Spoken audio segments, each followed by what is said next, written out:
in the name of security.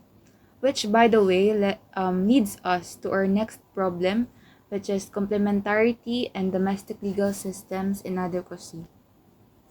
So it should be noted po na yung ICC, it operates on the principle of complementarity, meaning it only steps in or nag-intervene lang po ito kapag yung national legal systems are unwilling or unable to prosecute grievous serious crimes.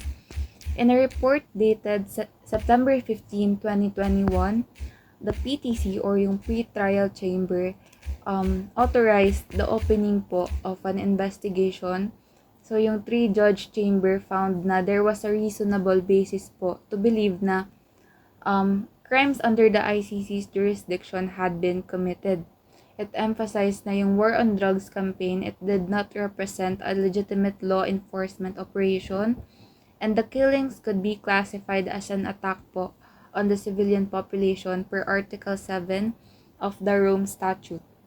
In addition po, yung PTC, it considered 204 victim representations with 94% favoring ng investigation. Itong support na ito, it shows a strong desire po among victims and their families for accountability and justice regarding the alleged crimes. Taking into account po that there are numbers of questions that have been raised patungkol sa kakayahan and willingness ng domestic justice system ng Philippines to properly investigate and prosecute those responsible po for the extrajudicial killings. According to Human Rights Watch and Amnesty International, the Philippine government po is under a cloud of allegations of political interference, influence ng mga powerful figures, and weak enforcement mechanisms na kumbaga po ito yung heart of the matter kung bakit nawe-wear away yung confidence and trust sa capacity ng Philippines na ma-address yung mga gantong crimes internally. And as a result, nag-spark off po ito ng preliminary examination from the OTP. Lastly po, we have jurisdictional dispute. So, yung issue at hand here is yung Philippine government, challenge nila yung jurisdiction ng ICC over crimes committed during the war on drugs, especially after the Philippine government withdrew from the Rome Statute. Basically, yung Rome Statute po, it is an international treaty na nag-create ng ICC. So, nabuo po yung ICC para tumugon sa mass atrocities katulad po ng sinabi ni Ms. Garibay kanina, yung sa mga war. So, how does it work? As mentioned po kanina rin po, it sets the rules for the court and dinidefine and ini-investigate nito yung mga grievous crimes like genocide, war crimes, crimes against humanity, and the crimes of aggression.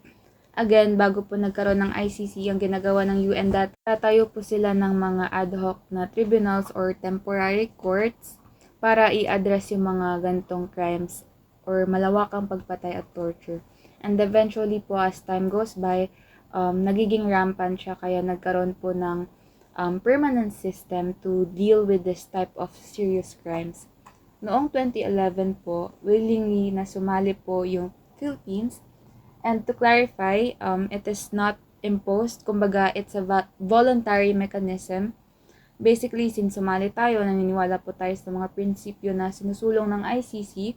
And to put it simply po, yung mga countries na nag-sign and agree sa Rome Statute, binibigyan nila ng authority ang ICC na mag-investigate and mag-prosecute sa mga gantong crimes if their own courts lack the capability of doing so. So fast forward po, a month after the Office of the Prosecutor announced na there is opening po of preliminary examination which include looking sa mga possible criminal responsibility of the President himself, President Rodrigo Duterte, announced na magwi-withdraw na po yung Philippines sa Rome Statute. As of March 2019, the Philippines is no longer a member of the ICC, having submitted its withdrawal sa UN on March 2018. According naman sa Article 127 of the statute, withdrawal becomes effective a year after the deposit of notice of withdrawal to the United Nations Secretary General. Bale, yung mga crimes committed po after the effectivity of the withdrawal is hindi na siya under ng jurisdiction ng court. However, the withdrawal from the statute will have any impact po on the ongoing preliminary examination of the Philippines situation at the ICC. Meaning yung court, it can continue to examine and possibly investigate yung cases na nag-occur from July 1, 2016 to March 16, 2019. So going back, this dispute po hinges on whether or not yung ICC may authority pa rin sa mga crimes na nag-occur at the time na member pa yung Philippines of the said treaty. So, noong November 2023, naglabas ng statement ang Vice President of the Philippines na wala na pong jurisdiction ang ICC sa atin dahil nag-withdraw na tayo noong 2019. Sinabi rin dito na minamaliit po and dinidegrade po ang hukuman ng Pilipinas dahil po pinapakita raw natin sa mundo na ang mga dayuhan lang yung may abilidad na magbigay ng katarungan at hustisya sa sariling bayan ng Philippines. Kumbaga, she described ICC po as a threat sa ating sovereignty. She also argued na yung withdrawal from the Rome Statute, it means nullification po for any future investigations. In addition, si President Marcos Jr. nireiterate niya yung kanyang government na hindi ito makikipag-cooperate sa ICC. He also declared na he does not recognize yung jurisdiction ng ICC over the Philippines, considering din daw na it is a threat sa sovereignty ng Pilipinas. Na-mention niya rin na yung government natin is monitoring yung mga actions ng ICC representatives to ensure na they do not interact po with government agencies, including yung mga police or local governments. He also directed yung mga officials not to cooperate po with the ICC representatives, instructing them na mag-refuse sa any sort of communication. On the flip side of the coin, yung ICC, it claims na under Article 127 of the Rome Statute, a state is allowed to leave the ICC, but it remains accountable for obligations and cooperation na related sa mga matters na in motion before the withdrawal. Although yung ICC, sinasabi dito na it continues to enjoy jurisdiction over crimes committed while the Philippines was a state party, Manila has since repeatedly said na hindi sila makikipag-operate with any investigation, constantly arguing na yung court, it does not have jurisdiction. So, moving forward sa impact on the Philippine government, sa administrative aspect, yung ICC investigation, it basically exposes po yung inefficiencies in the Philippine legal and law enforcement systems na nag-raise ng calls for reforms to enhance judicial integrity and accountability. Policy-wise, yung Philippine government, it has adjusted drug policies toward evidence-based, health-focused approaches and strengthened law enforcement oversight. So, nagkaroon po tayo ng panibagong campaign. This time, tinatawag po ito ng current administration na bloodless drug war. So, this approach also aims to address yung problems with drugs, pero this time with less emphasis po on violent enforcement methods. Yung mga law enforcement bodies such as PNP, AFP, nag-undergo po sila ng capacity building and asset upgrading to preserve peace and order. In social political aspect naman po, yung investigation from ICC is nag-intensify ng public clamor and intensified activism for accountability. Nag-expose din ito ng public concern over drug war, violence, and deepened po political divisions with debates on national sovereignty. So, yung complementarity and domestic legal systems inadequacy ang napili po namin as the most critical issue. This is central po for further analysis among others kasi resolving this would address po yung other issues. So in the case po of the Philippines, an inadequate legal system, kumbaga it opens the door for ICC intervention which raises significant concerns po about sa national sovereignty and the country's international reputation. While human rights violations are undeniably severe and demand immediate attention po, syempre yung focus po on them alone does not address the core issue of accountability. Yung persistence kasi ng mga gantong klaseng violations is often a symptom of deeper systemic flaws within the national legal framework. If yung domestic legal system is naglalack ng capacity to investigate and prosecute abuses, any immediate focus po on the violations themselves is possibly mag-result lang po ng little in terms of sustainable justice. Similarly, yung jurisdictional dispute regarding the ICC's authority to intervene is important pero kumbaga hindi po siya yung most pressing concern. So yung legal complexity surrounding the ICC's jurisdiction most likely po ay magiging less relevant ito kapag na-address po yung inadequate legal system. And if so po, the Philippines would be seen as may kakayahan na i-fulfill ang obligations nito para mag-prosecute ng serious violations domestically.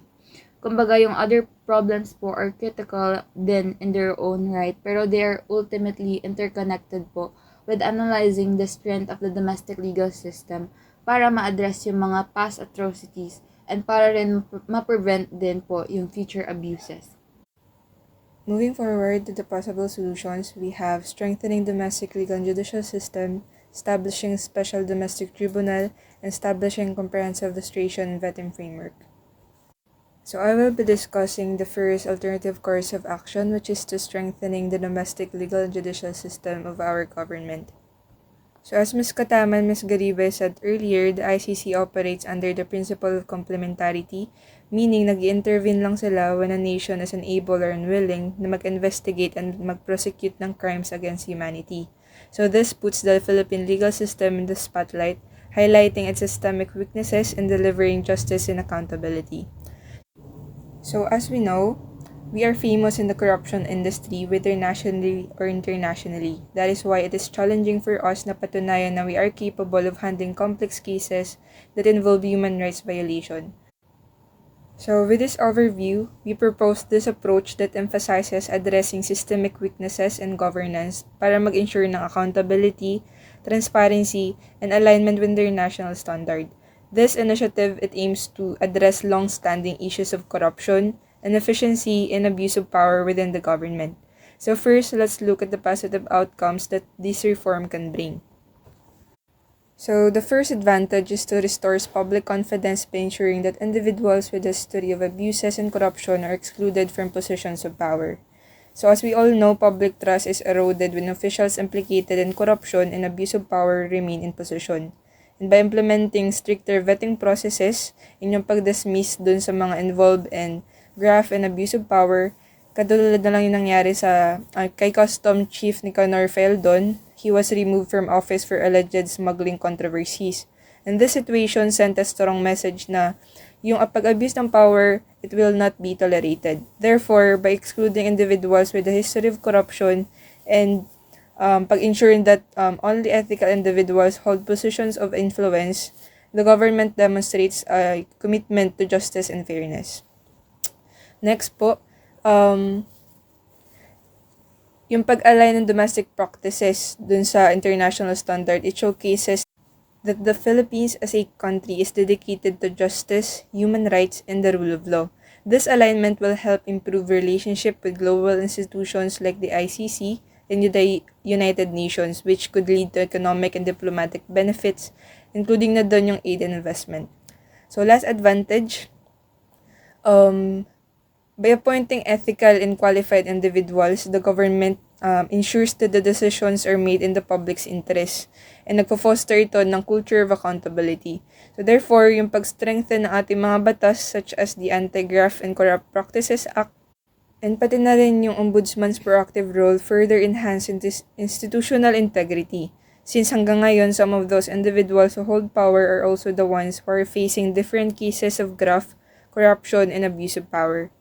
So while these advantages are promising, we must also consider the challenges that come with implementing such reforms.